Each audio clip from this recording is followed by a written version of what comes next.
On the night of March 8, 2014, 239 people boarded a routine international flight.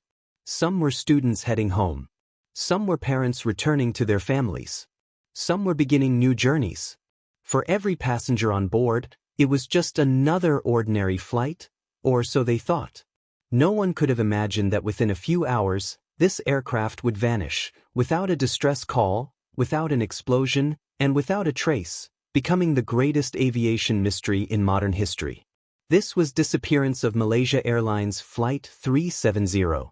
The aircraft was a Boeing 777-200ER, one of the safest and most advanced passenger aircraft ever built. Operated by Malaysia Airlines, Flight MH370 was scheduled to travel from Kuala Lumpur to Beijing.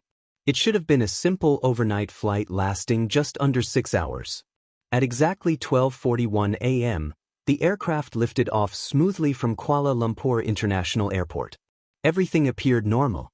The weather was calm. The crew was experienced. The captain, Zahari Ahmad Shah, had more than 18,000 hours of flying experience. His first officer, Farik Abdul Hamid, was young but well-trained. Nothing about this flight suggested danger. For the first 40 minutes, everything proceeded as expected. The aircraft climbed to cruising altitude and began heading northeast over the South China Sea. Air traffic controllers communicated normally with the cockpit. Then, at 1:19 a.m., the final words from the aircraft were transmitted. Good night, Malaysian 370. Good night, Malaysian 370. It sounded calm, routine, ordinary. No one knew those would be the last confirmed words ever heard from the flight. Less than 2 minutes later, the aircraft's transponder, the device that tells radar exactly where a plane is, went silent. MH370 disappeared from civilian radar. At first, this wasn't considered an emergency. Sometimes transponders fail. Sometimes radios malfunction. Controllers tried calling the aircraft repeatedly. No response. But something much more disturbing was happening. Military radar soon revealed that the aircraft had not crashed immediately. Instead, it had done something almost impossible to explain. It turned around. Not a slight correction. Not a minor route change. A deliberate turn, back across the Malaysian peninsula, and out over the Andaman Sea. This was not autopilot drifting. Someone, or something, had intentionally changed the aircraft's course. As the hours passed, panic began to spread. Families waiting in Beijing stared at empty arrival boards. Airline officials had no answers. Governments scrambled to understand what was happening. How does a 200-foot passenger aircraft simply disappear? The first major search began in the South China Sea, where officials initially believed the plane had gone down. Ships, aircraft, and rescue teams from multiple countries rushed to the area. They found nothing. No oil slick.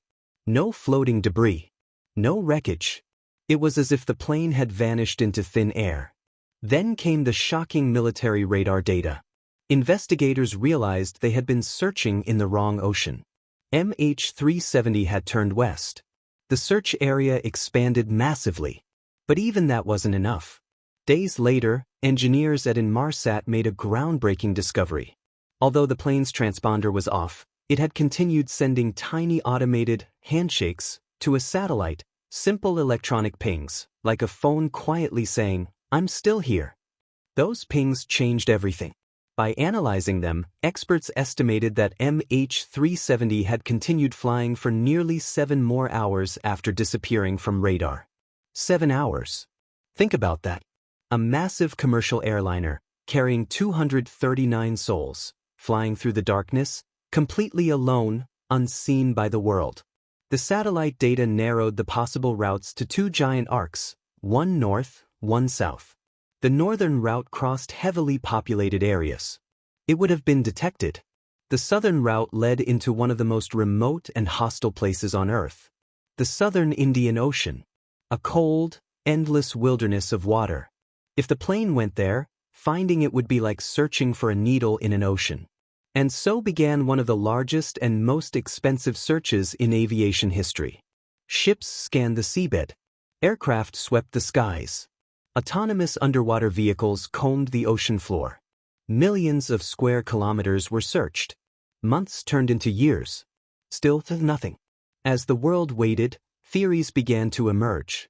The first theory, and perhaps the most controversial, was pilot suicide. Investigators examined Captain Zahari's personal life. They searched his home. They analyzed his flight simulator. On it, they found a deleted route into the southern Indian Ocean. Was it coincidence? Or evidence?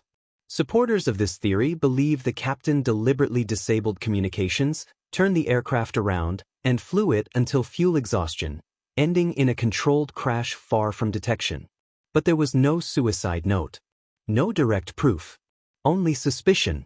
Others believed it was hijacking. Could someone have taken control of the aircraft? There were 2 passengers on board using stolen passports, which initially triggered fears of terrorism. But investigators later found they were likely migrants, not terrorists.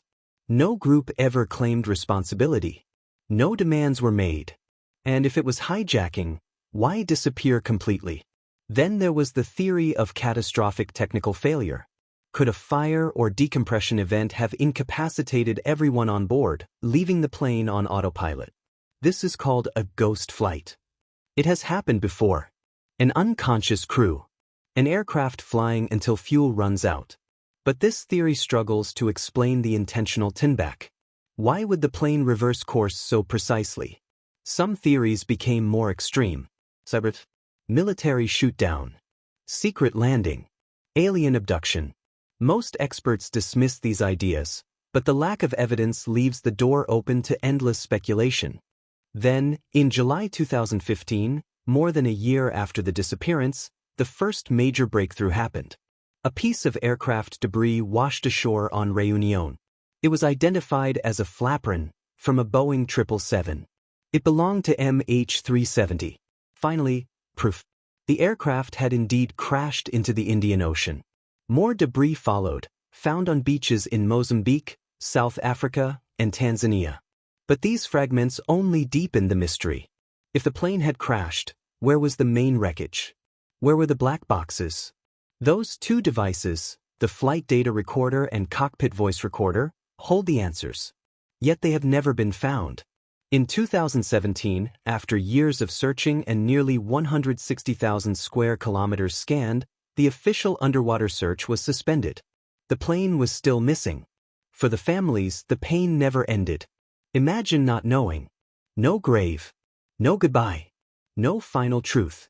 Just endless waiting. Parents waited for children who would never come home. Children waited for parents who would never walk through the door again. The world moved on. They could not. Then, in 2018, a private company called Ocean Infinity launched another search. Their mission was simple: find MH370, or prove it may never be found. Again, the ocean was scanned. Again, nothing. Today, more than a decade later, MH370 remains unsolved. And that fact is chilling. Because if a modern aircraft equipped with advanced technology can vanish, what else can disappear? The story of MH370 changed aviation forever. Tracking systems were improved. Global regulations were updated. Airlines were told to stream more flight data in real time. The world learned a painful lesson. But lessons are not answers. And answers are what the families still deserve. Somewhere, thousands of meters beneath the Indian Ocean, the truth may still be waiting. Perhaps the wreckage lies hidden in an unmapped trench. Perhaps the black boxes are silent in the dark. Perhaps one day, a robot exploring the seabed will finally find it. And when that day comes, one of aviation's darkest mysteries may finally end. But until then, MH370 remains more than just a missing airplane. It is a symbol, a reminder of how little we still understand. A story of technology, mystery, grief, and unanswered questions. 239 people boarded that flight. 239 lives disappeared into the night. And the world is still asking the same question. What really happened to MH370? If you like this video, please subscribe to the channel.